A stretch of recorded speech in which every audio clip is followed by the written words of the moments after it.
Okay, people. So I have finally gotten around to Creed 3, right? It is Michael B. Jordan's feature directorial debut, and it is written by Keenan Coogler and Zach Baylin. Right? The film is then produced by doo, doo, doo, William Chartoff, Ryan Coogler, Jonathan Glickman, Michael B. Jordan, right? Elizabeth Rapoose, Sylvester Stallone, Charles Winkler, David Winkler, and Irvin Winkler. It is executive produced by Nicholas Stern, Adam Rosenberg, Sev Ohanian, and Zinzi Kugler. It is co-produced by Denzi Gagalgolos, and associate produced by Leonardo Volsi and Leo Volsi, along with D'Angelo Lewis. Okay, so Joseph Shirley handles the music, Kramer Morgan-Fu, cinematography, Jessica Basiles and Tyler Nelson edit the piece. Alexa L. Fogel is on casting. Jamin Assa, production design. Art decoration is Jarrett Moots and Justin Allen. Set decoration, we have Christy McIrvin and Cara Price. Liz Wolfe is on costume design. And our cast. Well, Michael B. Jordan is back as Adonis Creed. Tessa Thompson as Bianca Creed. And their daughter, Amara, is played by Mila Davis Kent. His mother, Marianne Creed, is played by Felicia Rashad. His friend, Tony Burton, Little Duke, played by Wood Harris. We've then got Damon Anderson, played by Jonathan Majors. All right. A younger version of Anderson is played by Spence Moore II. So that's an 18-year-old version, with a 15-year-old Creed played by Thaddeus J. Mixon. We have got Pretty Ricky Conlon, played by Tony Bello. Right, his trainer is played by Bobby Hernandez. We have got Victor Drago, Florian Montano is back. We have Felix Chavez, played by Jose Benavides. His mother, Laura Chavez, is played by Salinas Leiva. Who else do we have? Boog is played by Patrice Harris. Anne is played by Anne Najar. We've got Lorenzo Nightmare Jones, played by Terrence Crawford. Damon's trainer is played by Yaya McLean, and his cutman is played by Lamont Lankford. We have got Kenny Bayliss makes an appearance. Todd Grisham and Jessica McCaskill are announcers. Right? They both do those roles in real life. Right? Jimmy, well, they're broadcasters, should I say. Jimmy Lennon Jr., he's up in Russell Mora as a referee. We've got Al Bernstein and Mario Ranello as the Showtime announcers. yeah, I mean, that's the Tony Weeks is there. There's a lot of people that we know, right? Chris Manx is there. Stephen A. Smith has a part. Canelo Alvarez shows up, right? Fernanda Gomez. So yeah, I think that's the main gist, right? Now, the film is this. After dominating the boxing world, Adonis Creed has been thriving in both his career and family life. When childhood friend and former boxing prodigy Damian resurfaces after serving a long sentence in prison, he is eager to prove that he deserves his shot in the ring. The face off between former friend is more than just a fight. To settle the score, Adonis must put his future on the line to battle Damian, a fighter who has nothing to lose. Dum dum dum. So yeah, that's it. Now, I would say, right, the thing that can get you with a Rocky film is the I know it creates that vibe, right? That that tension, that like, oh, it gets you amped. Certain speeches and scenes. It's the comebacks. It's all of this kind of thing can get you really in that zone. Now, this film doesn't have those speeches. It tries to do a speech towards the end. Doesn't really work as previous, but like the training footage and all of that, it does hit you, does connect with you. So on that front, boom, nice, right? Some of the fight scenes are pretty decent, though. Like when you look at the stance, the way people are moving in, there's a lot of things that you're just like, nah, that ain't cutting it in a fight, man. What are we doing here? This is crazy. You know what I mean? Like, yeah, there's certain things that you just think, and other things that would be like, I feel the fight would have been called off by now. You know? So there's things like that that don't work as well. I think the story is it's a story we've seen before. Right? It's a story we've seen before, which is fine. It's fine because it's like, oh, what's this new take on this story? Right? That's the thing. And it's like, I don't know, it doesn't seem to do anything new. Right? There's nothing really new here.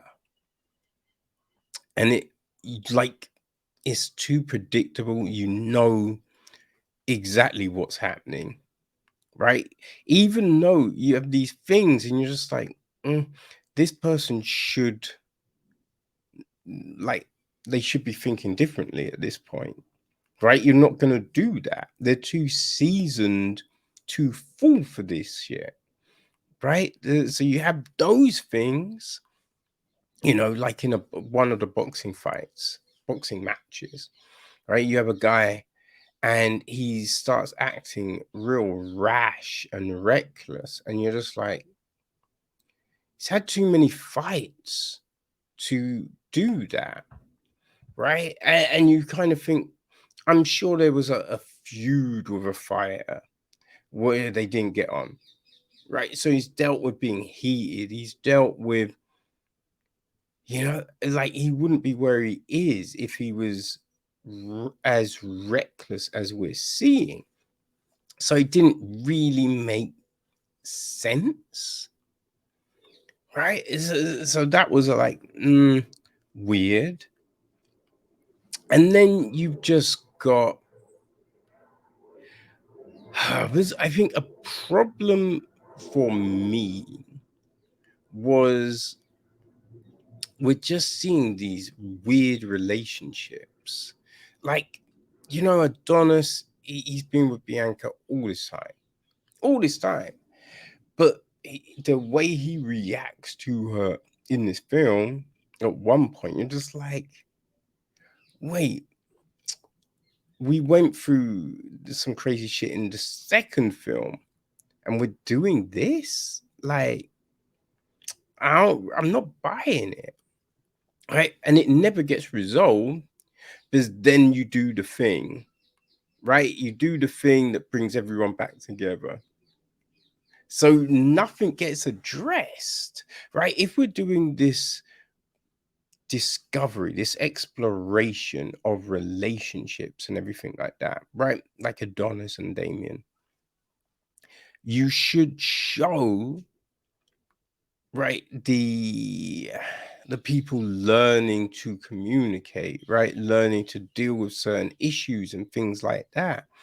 And like, fixing a problem isn't, oh, well, this thing happened, so now we've forgotten about everything else. It's like, no, the problem never got addressed, right? All these things that went mad crazy never get addressed. And you're just like, what? What? Huh? We're saying that now everyone's just forgotten. Everyone's just giving it a pass. And you're like, yo, that's weird, right? That's so weird, right? Damon's been in prison for ages. And so he gets out, and we're saying that his stamina is good enough for a boxing fight? Huh? Like, it is very weird. Also, I don't think any board is sanctioning that fight, right? No one's sanctioning that fight. That was insane. It was the weirdest thing. You know what I mean? And then in the last fight, we're just like, okay, you're saying in this round, everyone is still fresh. After everything we've seen, all the big punches, a big punch will slow you down, right? And we hardly ever see any boxers who start crazy fast, throwing big punches in the first round, do that same in the 12th. Like, you can have someone still performing well, but they just slow down slightly, right? There is a drop off because of everything that has gone down. Yeah, but don't see it. Don't see it. You're just like, this makes no sense. What are we doing? What are we doing? And there's a conversation at the end. Again, don't really make no sense, right? Because what is being said, you're just like, but that kind of negates everything then, right? And you're just like, you know, there would be more questions after what was said then, right? Because you can think, okay, all right, someone can think that, but then the other person should go, so what the fuck was this about? But we don't get that. It's weird. Performances were solid, right? Like Jonathan Majors especially does a great job of playing this out of pocket cat, right? Great job. You know, little girl playing you know, their daughter does a really good job. Like, Tessa Thompson is always good, you feel me? Like, I think Michael B. Jordan is decent. I do think there are times when the emotion doesn't quite match up to what he's doing, you know? Another thing I did think was weird. You're not having your daughter at your boxing fights. Nah. No. Because the boxing, like, and the ones we see Adonis in especially, they're always so bloody, right? He's always getting knocked down and then he gets up, right? That's a big thing. That's going to be traumatic for a kid, right? Like you can think of certain boxers and you can think, oh, I could see them having their kids there because the fights aren't like Floyd would have his kids in a fight. Floyd ain't getting touched. You know what I mean? Floyd ain't being reckless. Floyd ain't getting off the floor multiple times. Right? He's not leaving with both eyes nearly shut, blood streaming down his face. Creed is every fucking time. So you're just like, what? No. And there is a funny bit at the end of a fight, right? A brutal fight. Creed is just walking around like, you know, he's hasn't done anything all day. You know, like, I mean, we've seen plenty of people after fights. They ain't moving like that. Even when they won, especially in a war. You know, you're like, what are we doing? It's yeah. I thought, look, it's not trash. There are definitely some decent aspects of this film. You know, as I said, the acting is really good. I just thought it was a good opportunity to address some stuff, and it just doesn't really get addressed. You know, we get the setup, but we don't get them delving in, right? Looking at what these issues are, right? How we communicate, how we deal with issues, all of this could have been looked at, but it isn't. Yeah. But we just have these situations, and you're just like, that would never happen. Never happen. Right. That's the thing. The concept is just too unplausible. Right. I think there's ways to get these two feuding, fighting. You know what I mean?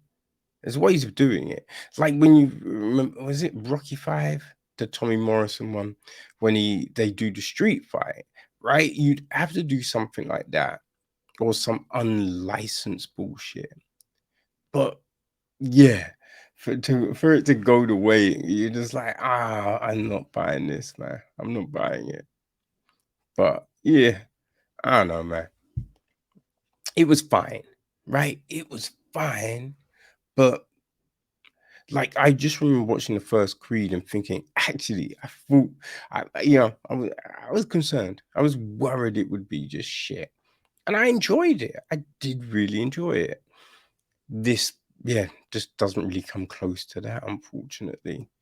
But it's out now on all your favorite platforms, people. So if you are very late like me, you know, and if you enjoyed Rocky Five, I mean, if you enjoyed Balboa, because I thought Balboa, I didn't like Balboa, right? So if you like those, I think Creed 3 will work for you. Okay. So yeah, Creed 3, it is out.